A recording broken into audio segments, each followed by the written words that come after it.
collectors and Transformer fans? Once again, it's the one and only Optibotimus coming at you with another video review.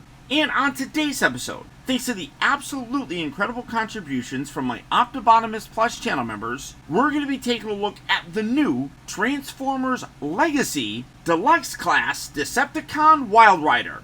And for full disclosure, this figure was purchased early from an overseas seller. One of the nice things about this figure is that for a while he had to be renamed Breakneck.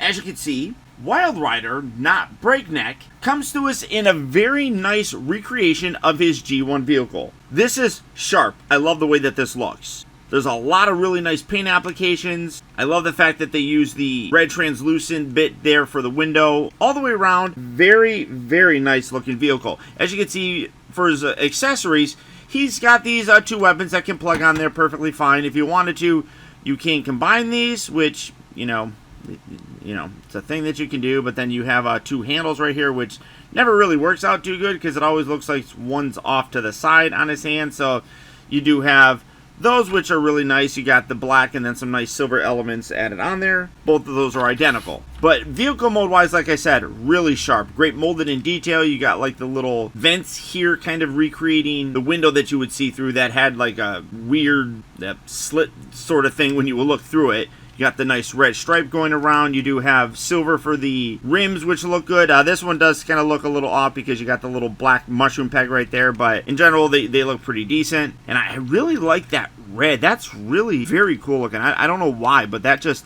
really pops. I dig that a lot. You also got the nice Decepticon logo right there with some, is that even paint? I mean, great molded detail right in there. I thought there was a little bit of paint in there, but there's not. But I mean, overall, a solid looking vehicle mode. One thing that I will say is in this mode, the feet right here tend to kind of scrape. Now, I can do it, but I kind of can feel a little bit of scraping on the bottom. So, I'm throwing things around. So, you do want to be careful with that. I mean, you can see it's going, but I can feel a little bit scraping from the bottom of the feet. So, that is kind of annoying, but it's not a deal breaker for me. It's I mean, yeah, like when you fart with these, it does kind of elevate it a little bit. For comparison, here he's with drag strip. There's drag strip's weapon, getting those out of the way. You can see that drag strip is a little bit longer, but that's mostly just because of these little spoiler things on here. In general, though, they look really good together. Obviously, deluxe size. Here's a bit of a spoiler for a future review. You get kind of an idea of how big these guys are.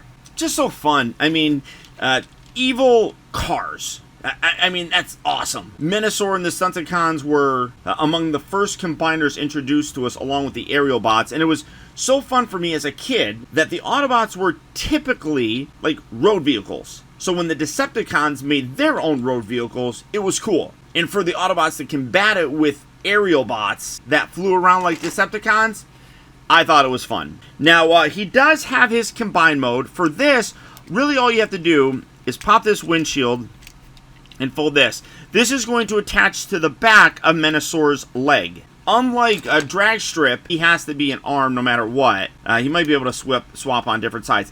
This guy cannot be an arm. He does not split and does not have the pegging system properly. So he has to be a leg. So not really along that kind of Scramble City style, which I'm fine with because typically in the cartoon he was mostly depicted as being like a left leg.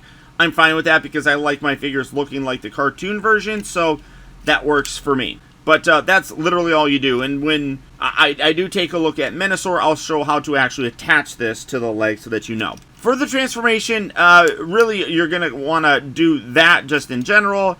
Take these arms here on the side. You're going to loosen that up a little bit and kind of pull that away from the body just like so. These feet here are going to stay there, but the lower section here does kind of swivel out, and then kind of separate that, and then this part here swivels down and around. Now, you have knee sections here that really do have a very strong ratchet joint. So you want to make sure that you fully extend that all the way out and get it completely flat. So there's a lot of different joints right there. So you do have to make sure that that's completely collapsed so that it lines up perfectly. So just pop that in place, and then you can take these legs, collapse these back down, and fold down the feet. From here, you're going to want to rotate the torso so that now what was the top of the back of the car is now on the back of them, just like so. And then this, it's a little bit easier to kind of, now I'm going to show you the official transformation on it. It's not, a lot of people don't like it. But you want to kind of separate this and pop that away from that. And then this comes down and around. Take this entire window section here, bring that all the way down. That will lock into place.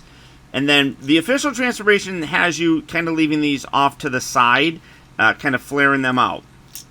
You can do something differently with that if you want to. Fold that bit down, fold this out, replace the head, come around here to the inside of these forearms. Use a fingernail, rotate those out. They're on really nice ratchet joints. Get that there.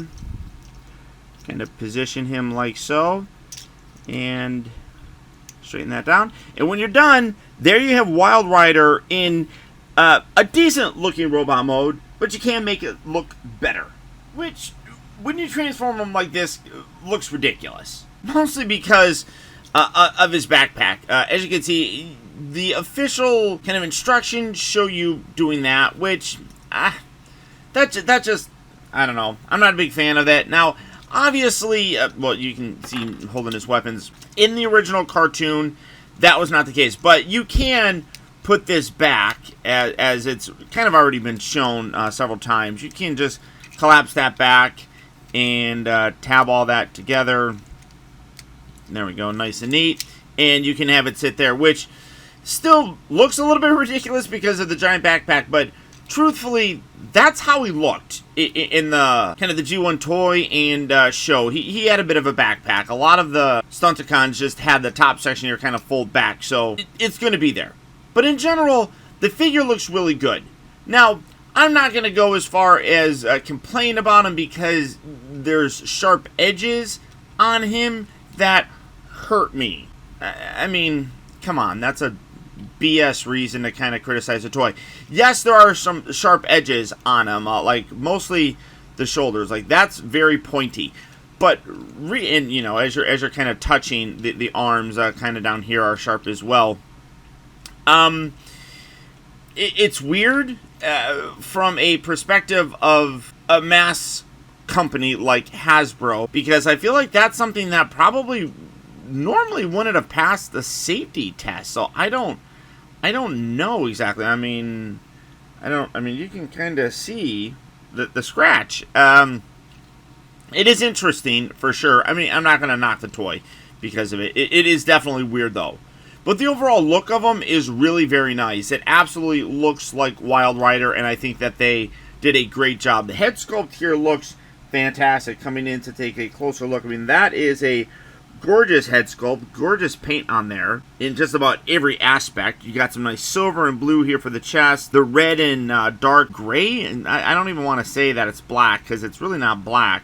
It does have that gray element, so hopefully we're not going to have that yellowing that a lot of these figures. It'll probably, if it happens, it'll probably happen like down here with the softer stuff. Like the harder plastic has not been having it, but it's this softer stuff that tends to kind of yellow, and Hasbro hasn't really addressed it too much other than saying that they're looking into it. But for comparison, here he is, and here is his Deluxe Buddy drag strip. These are the two that we've gotten so far. We are only missing two more in terms of the limbs. And yeah, for a bit of a sneak peek, here he is with the Commander Class Motormaster, and you can see that the scale here again works very, very nicely. First articulation, the head here can rotate. You can detach it and move it down, but really it's only on, I mean, it kind of feels like it's, oh no, there's the hinge right there. So it just feels like it's a swivel for the most part. The shoulders do move forward and back. They move in and out. I will say that his arms are kind of in tight to his body. That looks a little bit weird, but it's not gross or anything like that. You do have a rotation at the bicep. You do have a bend at the elbow.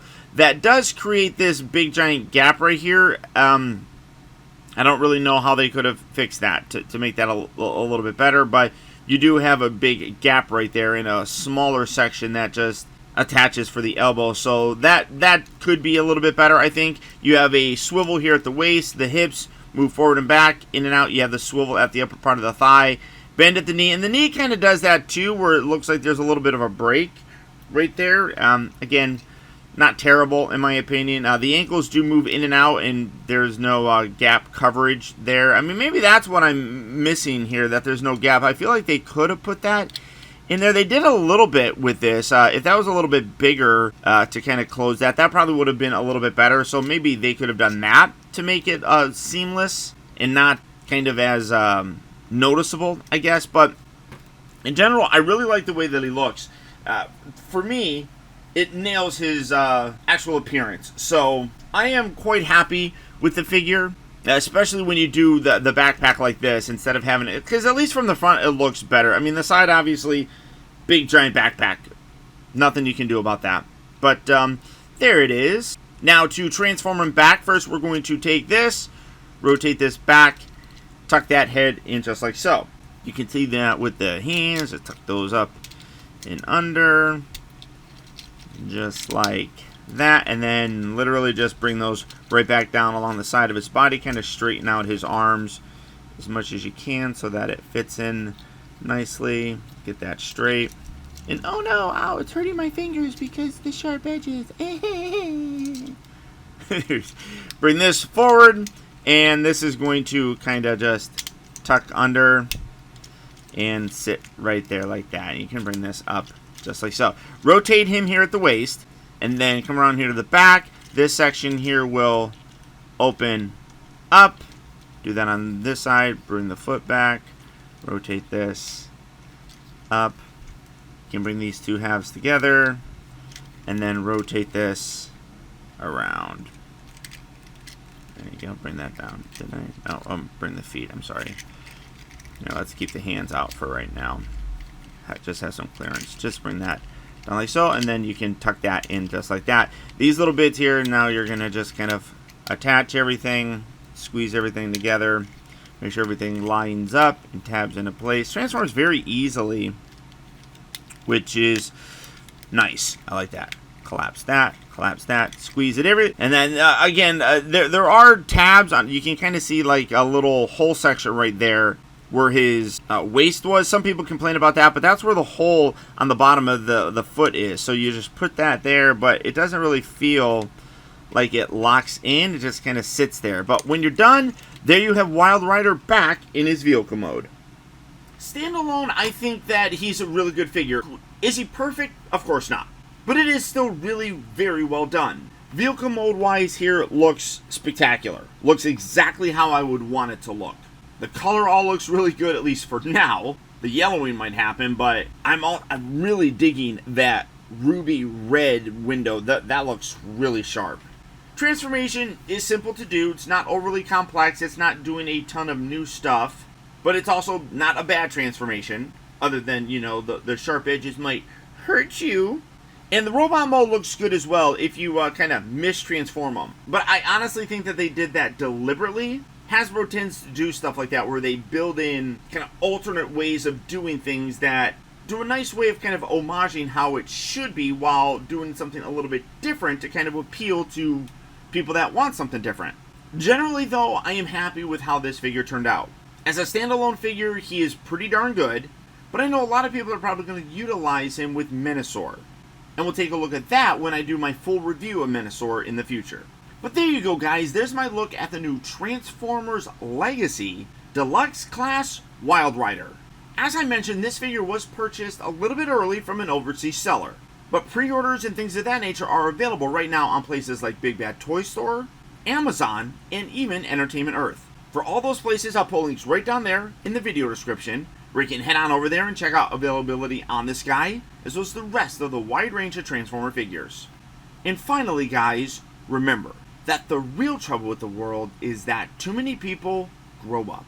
Thank you all for watching and taking the time to be a kid.